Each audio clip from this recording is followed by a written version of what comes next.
Hello everyone and welcome to our Chemistry Daily Booster. This is number 11 in the series and it is an advanced information listed topic. This is only listed for those of you doing the higher tier chemistry though, so obviously foundation tier folks, not listed for you. What we're going to be doing in our booster today then is having a look at a couple of the very important calculations that come up that for some reason students just don't like. So we're going to kick it off with the definition of the thing that is going to give you a hint about the calculation for today, the term mole. When we're talking about a mole, this is not a small furry creature that burrows underground. When we're talking about a mole in chemistry, it is the amount of a substance that contains the same number of entities, and an entity could be an atom, an ion or a molecule, as there are atoms in 12 grams of carbon-12. So the unit for it is mole, M-O-L, and it's just a way of talking about amounts of these different chemical substances.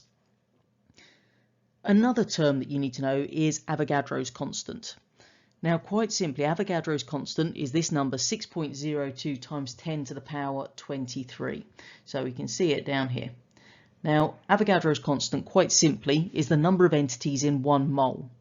So what this is telling us is that in 1 mole of any substance, there will be 6.02 times 10 to the power 23 entities.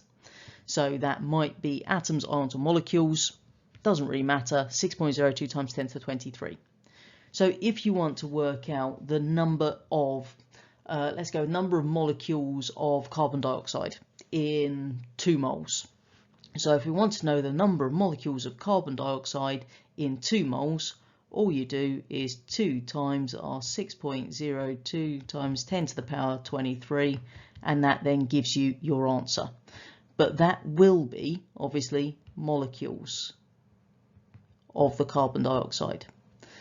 Now, watch out. There was a question in the past, and I can't remember what year, where they were asking about the number of atoms. So they deliberately picked something that came around as a diatomic molecule, and they wanted you to actually say how many atoms there were. So the first part's the same, however many moles of it, you do this, times 6.02 times 10 to the power 23. But then, because it was the number of atoms, and it was diatomic, you then had to multiply that by 2. Most people got it wrong because they calculated the number of molecules and forgot to times it by 2 to get the number of atoms. Read that question carefully, don't fall into that trap if they're mean again. One of the simpler calculations they can ask us to do here is based around the law of conservation of mass. So law of conservation of mass just tells us that the mass of our reactants must equal the mass of the products, because mass is not going to be created or destroyed, otherwise we're saying that atoms are created or destroyed, which is impossible. So, our example here, we've got 5 grams of hydrochloric acid reacting with 7 grams of magnesium, and then we're going to make 2 grams of hydrogen. So we want to know how much magnesium chloride is made. So first of all, we've got our reactants, 5 and 7 grams there. So we do 5 plus 7 gives us 12. That's the mass of reactants. And we know the mass of the products must be the same. We know we've got 2 grams of hydrogen. So 12 minus 2 tells us that the rest must be magnesium chloride. So 10 grams magnesium chloride. Simple. One thing to bear in mind is that there's a reason that if you do an experiment, you may not end up with the identical mass of products as you did reactants. And this is usually down to something escaping. Most likely culprit will be a gas.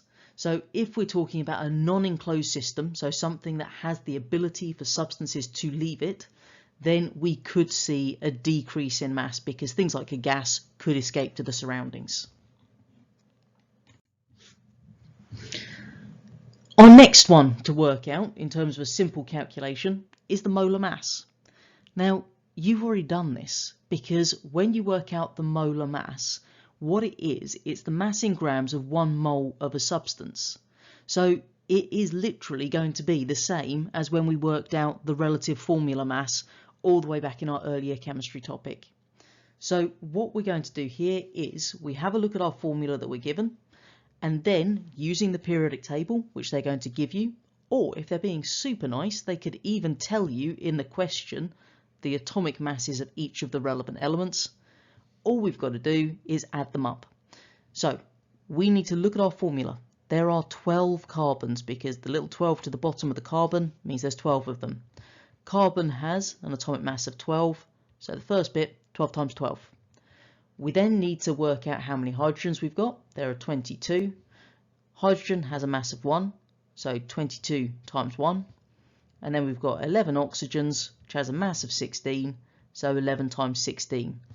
Add all those three together and you get your molar mass.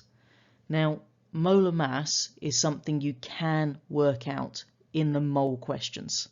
So quite frequently people see a question that's all about calculate the number of moles or the amount of something, and they turn the page leaving it blank because there's a reasonable number of marks on these, 3-4 marks here, and they just don't fancy it. They see mole calculation, think nope, and then turn over.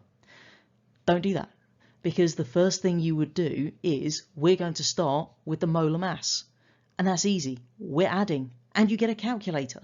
We can all do that bit. Even if you can't remember anything else, do the molar mass. Let's go on then to the trickier bit. What we need to know first of all then is you are going to have to learn this formula at the top. They're not going to give this to you. Okay, so unlike physics where they're giving you formulas, chemistry, they are not. So learn that formula first of all. Stick it on a flashcard, test yourself on it until you can recite it with no problems. Your mass in grams is the molar mass times the amount. We can stick that into our little triangle for simple rearranging, remember. So mass is the molar mass times the amount. So that means we can have our mass in grams on the top. We then have our molar mass, which I'm going to give a capital M to at the bottom. And then we've got our amount also there. Because remember, this little line means multiply, and this one is a divide. So once we've got that, we can actually rearrange whenever we want. So here's an example question. Nitrogen reacts with hydrogen to produce ammonia. There's our balanced symbol equation. Calculate the mass of ammonia made from 84 grams of nitrogen. There are 4 stages to this. And again, I would suggest learn these 4 stages. If you know what the 4 stages are, you've at least got a good shot of having an attempt at part of it. So the first thing is, as we've said, the simple one, work out the molar masses. Secondly, we're going to go on to calculate the amount, and to do that we are going to be using our little triangle over here. We're then going to be using our balanced equation, which we've got up here in the question, to work out the amount of the other substance, the one we don't know at this point. And then we can work out the mass, again, by going back to our triangle. So 4 things: molar masses, calculate the amount of the thing we know the mass in grams for, balanced equation to work out the amount of the other substance, then we can work out the mass. Everything from step 2 onwards falls down and fails if you don't actually know this formula. Hence, learn the formula. Let's have a little look at this then in practice. So the first thing, step number 1, is we are going to work out the molar masses. So in this question, we are talking about ammonia and nitrogen. Yes, hydrogen is present, but as far as needing the molar mass for it, we do not. So it is irrelevant. Don't bother working out the hydrogen because it's not mentioned as the thing we need to calculate the mass of, nor the thing we are given a mass in grams for. We need to work out the molar masses of those two.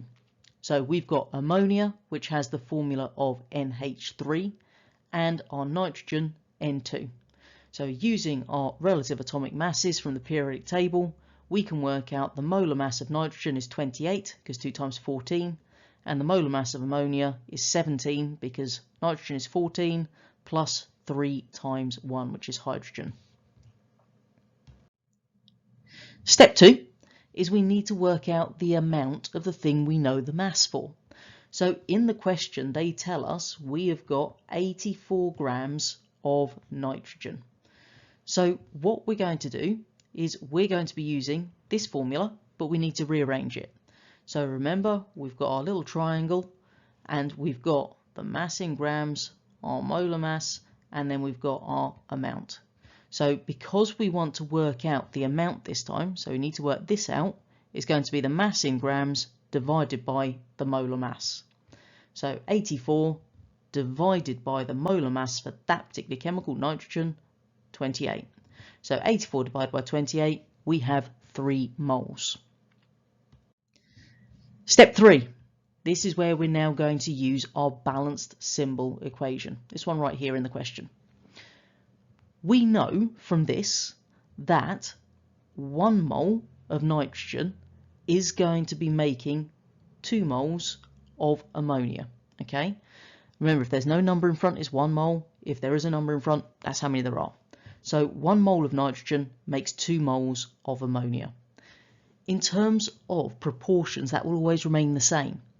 We've just worked out here that we've got 3 moles of nitrogen. So if we've got 3 moles of nitrogen, not 1, that's 3 times as much. So 2 times 3 gives us 6 moles. So we're going to make 6 moles of ammonia. Final thing to do, our 4th and final step here, is we work out the mass. So here's our formula once more. Mass is the molar mass times the amount. Well, we know our molar mass because we worked it out in step 1. We know the amount because we've worked it out in step 3. All we now need to do is stick the right numbers into our calculator and get the answer. So the molar mass of ammonia is 17. There it is up there in our first step. Our amount in moles is 6 in step 3. 17 times 6 gives us 102 grams. That's all you need to do for these mole calculations. They're not as bad as you think. Even if you can't remember all of it, I would hope everyone can do step 1. Last thing, just a couple of terms we should be aware of: excess and limiting reactant. If we talk about something being in excess, that means that we've got a greater amount than needed to react with the other reactant. The limiting reactant is the one that's present in a lower quantity than is needed to react completely with the other one. And that means the limiting reactant will determine the amount of product we make, because it's going to run out and therefore stop any more product being made. Final thing to do for today then is head on over and have a go at the quiz to see how well you've understood this. I apologise for the rubbish notation on Google Forms. Please forgive the lack of the appropriate subscripts and superscripts for that matter. Just go with it, because Google Forms are not as helpful as other forms. But hopefully you can have a good go and see how you're doing.